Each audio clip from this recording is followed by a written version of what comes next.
মাগরিবের পরে কারো সঙ্গে কথা না বলে এই দোয়াটি 7 বার পরে আল্লাহ তাআলার কাছে যা চাইবেন আল্লাহ আপনাকে তাই দান করবে। অভাবে আছেন, ঋণগ্রস্ত আছেন, মাথায় টেনশন, ঋণের বোঝা, বাড়িতে থাকতে পারতেছেন না, আল্লাহ সব আপনার পেরেশানি দূর করে দেবে ইনশাআল্লাহ। যদি আপনি আমলটি করতে পারেন, আমল মানুষের জীবন বদলিয়ে দেয়, আমল মানুষের জীবনকে পরিবর্তন করে দেয়। আল্লাহ তাআলা আপনার সব দোয়া কবুল করে নেবেন ইনশাআল্লাহ।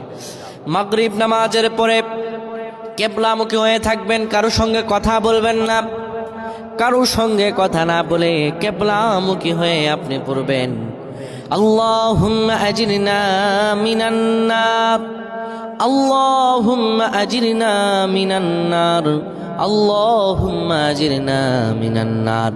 যদি এটি আপনি মাগরিব নামাজের পরে কারো সঙ্গে কথা না বলে পড়ে 7 বার পরে দুটি হাত তুলে আল্লাহর কাছে দোয়া করেন, আল্লাহ জাহান্নামের আগুন থেকেও বাঁচাবেন এবং আল্লাহ আপনার সব দোয়াগুলো কবুল আর মঞ্জুর করে নেবেন। আল্লাহুম্মা আমিন।